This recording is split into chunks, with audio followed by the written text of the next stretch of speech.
ओम शांति। 13 फरवरी 2026 के ईश्वरीय मधुर महावाक्य हैं। सुनते हैं आज की मधुर मुरली। बाबा ने कहा, मीठे बच्चे, यहाँ तुम्हारा सब कुछ गुप्त है, इसलिए तुम्हें कोई भी ठाठ नहीं करना है। अपनी नई राजधानी के नशे में रहना है।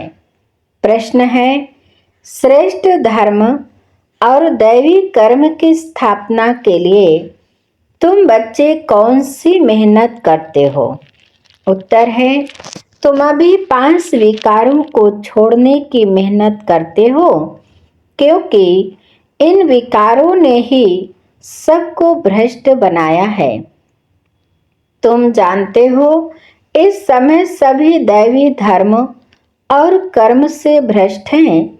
बाप ही श्रीमत देकर श्रेष्ठ धर्म और श्रेष्ठ दैवी कर्म की स्थापना करते हैं।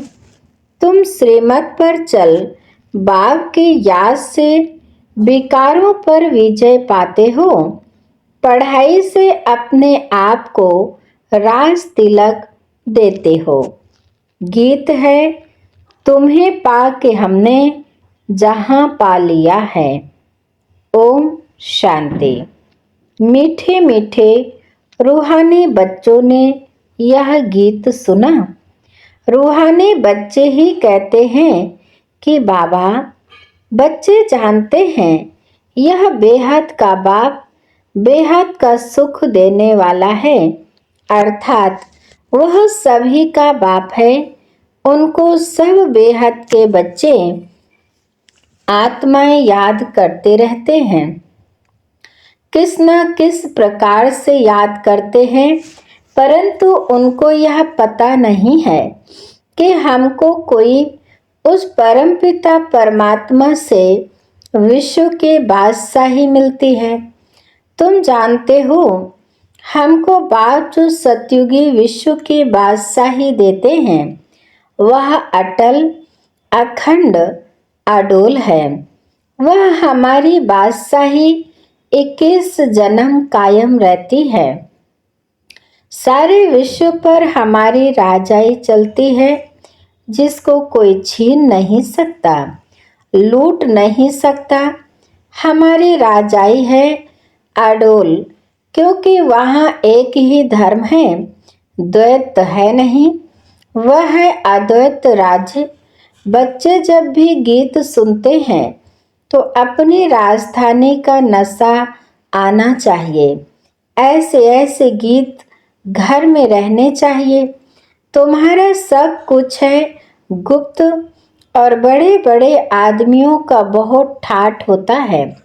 तुमको कोई ठाठ नहीं है।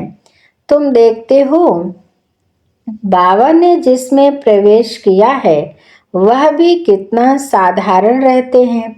यह भी बच्चे जानते हैं, यहाँ हर एक मनुष्य अनराइटियस छी काम ही करते हैं, इसलिए बेसमझ कहा जाता है। बुद्धि को बिल्कुल ही ताला लगा हुआ है। तुम कितने समझदार थे, विश्व के मालिक थे, अभी माया ने इतना बेसमझ बना दिया है जो कोई काम के नहीं रहे हैं। बाप के पास जाने के लिए यज्ञ तप आदि बहुत करते रहते हैं, परंतु मिलता कुछ भी नहीं है। ऐसे ही धक्के खाते रहते हैं। दिन प्रतिदिन अकल्याण ही होता जाता है। जितना जितना मनुष्य तमो प्रधान हो जाते हैं, उतना उतना अकल्याण होना ही है। ऋषि मुनि जिनका गायन है, वह पवित्र रहते थे, नेति नेति कहते थे। अभी तमो प्रधान बन गए हैं तो कहते हैं शिवोहम तत्त्वम सर्वव्यापी है, तेरे मेरे में सब में है। वो लोग सिर्फ परमात्मा कह देते हैं, परम पिता कभी नहीं कहेंगे। परम पिता उनको फिर सर्वव्यापी कहना यह तो रॉन्ग हो जाता है। इसलिए फिर ईश्वर व परमात्मा कह देते। पिता अक्षर बुद्धि में नहीं आता है करके कोई कहते भी हैं तो भी कहने मात्र। अगर परम पिता समझें तो बुद्धि एकदम चमक उठे। बाप स्वर्ग का वर्षा देते हैं, वह है ही हेविनली गॉड फादर। फिर हम नरक में क्यों पड़े हैं? अब हम मुक्ति जीवन मुक्ति कैसे पा सकते हैं? यह किसके भी बुद्धि में नहीं आता है। आत्मा पतित बन पड़ी है। आत्मा पहले शतो प्रधान समझदार होती है, फिर सतो रजो तमो में आती है, बेसमझ बन पड़ती है। अभी तुमको समझ आई है। बाबा ने हमको यह स्मृति दिलाई है। जब नई दुनिया भारत था तो हमारा राज्य था। एक ही मत, एक ही भाषा, एक ही धर्म, एक ही महाराजा महारानी का राज्य था। फिर द्वापर में वाम मार्ग शुरू होता है। फिर हर एक के कर्मों पर मदार हो जाता है। कर्मों अनुसार एक शरीर छोड़ दूसरा लेते हैं। अभी बाप कहते हैं मैं तुमको ऐसे कर्म सिखाता हूँ जो 21 जन्म तुम बादशाही पाते हो। भल वहाँ भी हद का बाप तो मिलता है, परंतु वहाँ यह ज्ञान नहीं रहता कि यह राजाई का वर्षा बेहद के बाप का दिया हुआ है। फिर द्वापर से रावण राज्य शुरू होता है। विकारी संबंध हो जाता है। फिर कर्मों अनुसार जन्म मिलता है। भारत में पूज्य राजाएं भी थे तो पुजारी राजाएं भी हैं। सतयुग त्रेता में सब पूज्य होते हैं। वहाँ पूजा व भक्ति कोई होती नहीं। फिर द्वापर में जब भक्ति मार्ग शुरू होता है तो यथा राजा रानी तथा प्रजा पुजारी भगत बन जाते हैं। बड़े से बड़ा राजा जो सूर्यवंशी पूज्य था वही पुजारी बन जाते। अभी तुम जो वाइसलेस बनते हो उसके प्रारब्ध 21 जन्म लिए है। फिर भक्ति मार्ग शुरू होता है। देवताओं के मंदिर बनाकर पूजा करते रहते हैं। यह सिर्फ भारत में ही होता है। 84 जन्मों की कहानी जो बाप सुनाते हैं यह भी भारतवासियों के लिए है और धर्म वाले तो आते ही बाद में हैं। फिर तो वृद्धि होते होते ढेर के ढेर हो जाते हैं। वैरायटी भिन्न भिन्न धर्म वालों के फीचर्स हर एक बात में भिन्न भिन्न हो जाते हैं। रस्म रिवाज भी भिन्न भिन्न होती है। भक्ति मार्ग के लिए सामग्री भी चाहिए। जैसे बीज छोटा होता है, झाड़ कितना बड़ा है। झाड़ के पत्ते आदि गिनती नहीं कर सकते। वैसे भक्ति का भी विस्तार हो जाता है। ढेर के ढेर शास्त्र बनाते जाते हैं। अब बाप बच्चों को कहते हैं यह भक्ति मार्ग की सामग्री सब खत्म हो जाती है। अब मुझ बाप को याद करो। भक्ति का प्रभाव भी बहुत है ना। कितनी खूबसूरत है। नाच तमाशा गायन आदि कितना खर्चा करते हैं।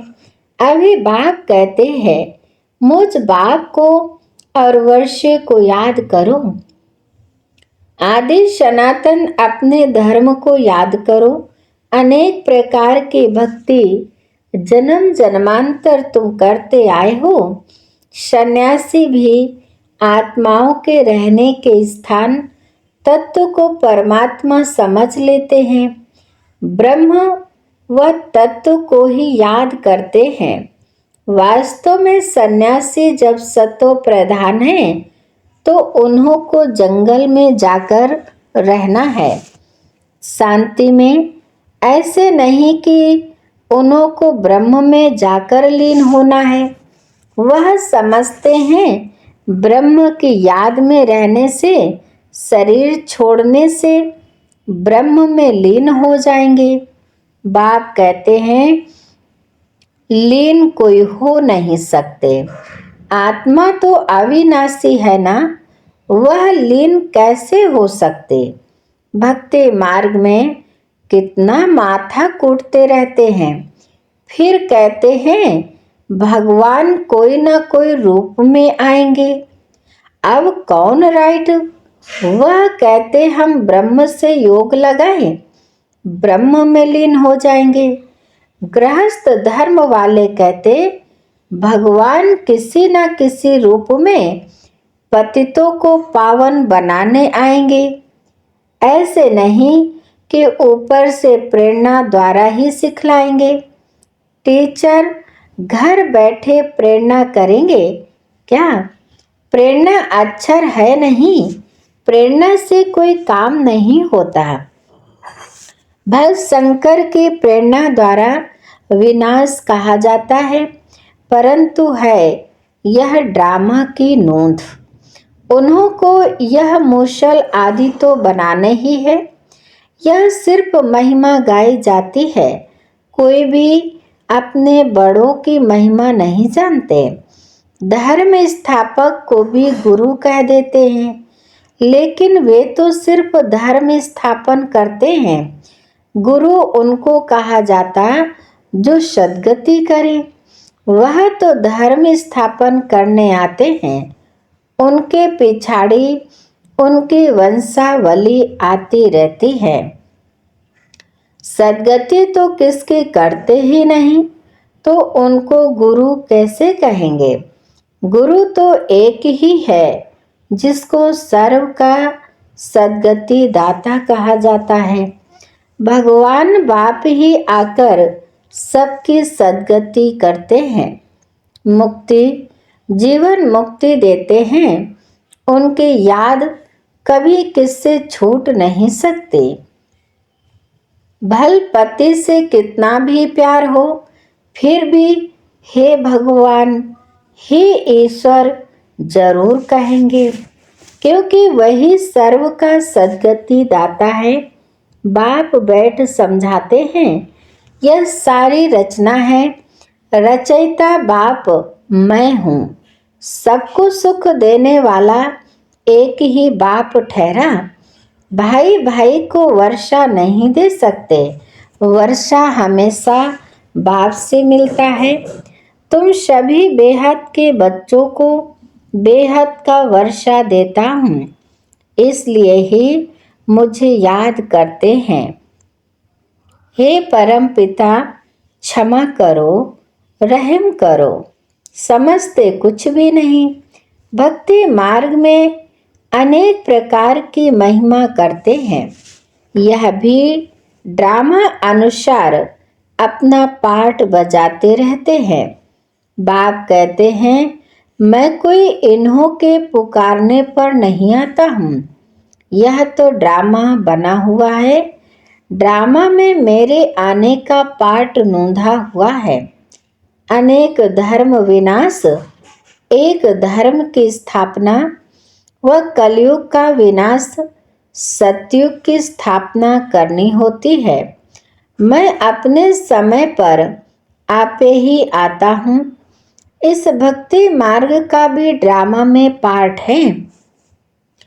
अभी जब भक्ति मार्ग का पार्ट पूरा हुआ तब आया हुआ हूँ। बच्चे भी कहते हैं अभी हम जान गए, 5000 वर्ष के बाद फिर से आपके साथ मिले हैं। कल्प पहले भी बाबा आप ब्रह्मा तन में ही आए थे। यह ज्ञान तुमको अभी मिलता है, फिर कभी नहीं मिलेगा। यह है ज्ञान, वह है भक्ति। ज्ञान की है प्रारब्ध चढ़ती कला। सेकंड में जीवन मुक्ति कहा जाता है। कहते हैं जनक ने सेकंड में जीवन मुक्ति पाई। क्या सिर्फ एक जनक ने जीवन मुक्ति पाई?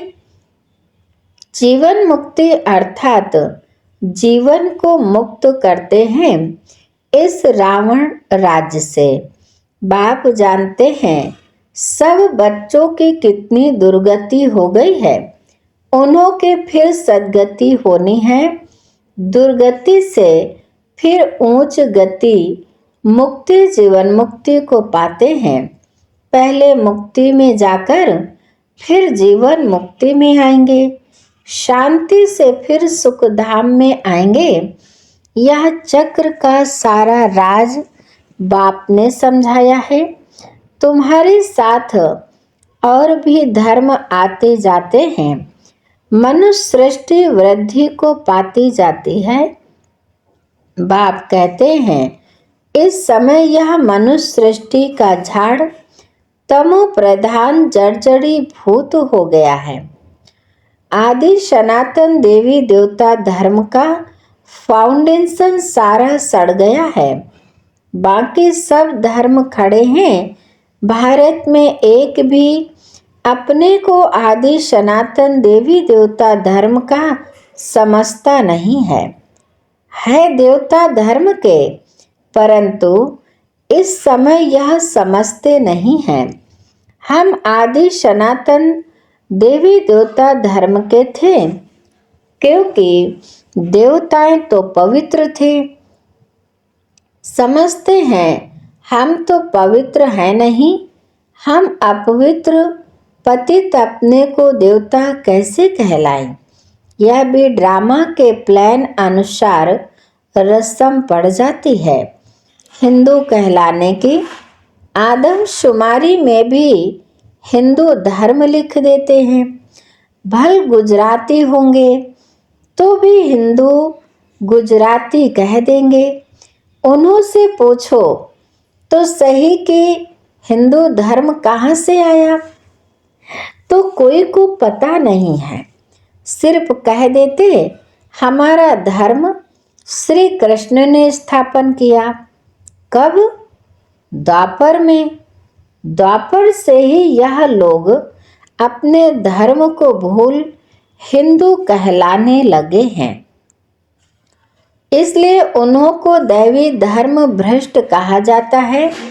वहाँ सब अच्छा कर्म करते हैं, यहाँ सब छी कर्म करते हैं।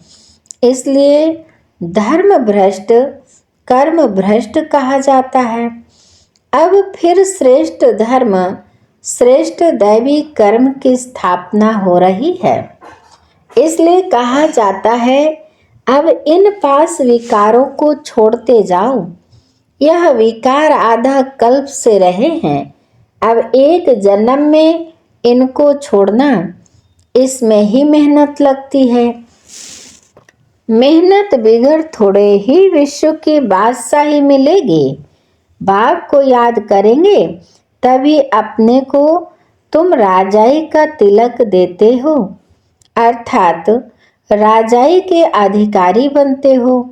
जितना अच्छी रीति याद में रहेंगे, श्रीमत पर चलेंगे, तो तुम राजाओं का राजा बनेंगे। पढ़ाने वाला टीचर तो आया है पढ़ाने। यह पाठशाला है ही मनुष्य से देवता बनने की, नर से नारायण बनने की कथा सुनाते हैं। यह कथा कितनी नामी ग्रामी है। इनको अमर कथा, सत्यनारायण की कथा, तीजरी की कथा भी कहते हैं। तीनों का अर्थ भी बाप समझाते हैं। भक्ति मार्ग की तो बहुत कथाएं हैं। तो देखो गीत कितना अच्छा है। बाबा हमको सारे विश्व का मालिक बनाते हैं। जो मालिक बना कोई लूट ना सके। अच्छा, बाबा बच्चों से नमस्ते करते हैं। मीठे मीठे शिकिलधे बच्चों प्रति मात पिता बाप दादा का याद, प्यार और गुड मॉर्निंग। रूहानी बाप की रूहानी बच्चों को नमस्ते। हम रूहानी बच्चों की रूहानी माता पिता बाप दादा को याद, प्यार और नमस्ते नमस्ते नमस्ते। शुक्रिया बाप दादा। धारणा के लिए मुख्य सार है नंबर 1, सदा यह स्मृति रखनी है कि हम एक मत, एक राज्य, एक धर्म की स्थापना के निमित्त हैं, इसलिए एक मत होकर रहना है। नंबर 2, स्वयं को राजाई का तिलक देने के लिए विकारों को छोड़ने की मेहनत करनी है, पढ़ाई पर पूरा ध्यान देना है। वरदान है, कर्मातीत स्टेज पर स्थित हो, चारों ओर की सेवाओं को हैंडल करने वाले सिद्धि स्वरूप भव। कर्मातीत स्टेज पर स्थित हो, चारों ओर की सेवाओं को हैंडल करने वाले सिद्धि स्वरूप भव। विस्तार है, आगे चलकर चारों ओर की सेवाओं के विस्तार को हैंडल करने के लिए भिन्न भिन्न साधन अपनाने पड़ेंगे, क्योंकि उस समय पत्र व्यवहार या टेलीग्राम, टेलीफोन आदि काम नहीं करेंगे। ऐसे समय पर वायरलेस सेट चाहिए। इसके लिए अभी कर्मातीत स्टेज में स्थित रहने का अभ्यास करो, तब चारों ओर संकल्प की सिद्धि द्वारा सेवा में सहयोगी बन सकेंगे। स्लोगन है, परमात्मा प्यार की पालना का स्वरूप आपके सहज योगी जीवन है। परमात्मा प्यार की पालना का स्वरूप आपकी सहज योगी जीवन है। आज की मुरली के अव्यक्त इशारे सुनते हैं। हर एक को 2 बातें विशेष ध्यान में रखनी है। एक, सदा संस्कारों को मिलाने की यूनिटी। दूसरा, एक दो में विश्वास रख सदा संतुष्ट रहना है और सबको संतुष्ट करना है। जब यह दोनों बातें सदा ध्यान पर रहेंगे, तब बाप जो है, जैसा है वैसा दिखाई देगा और प्रत्यक्षता होगी। अच्छा, आज की मुरली यहीं पर समाप्त होती है। मीठे मीठे प्यारे प्यारे बाप दादा को बहुत बहुत दिल से शुक्रिया। आप सभी महान आत्माओं को भी दिल से शुक्रिया। ओम शांति शांति।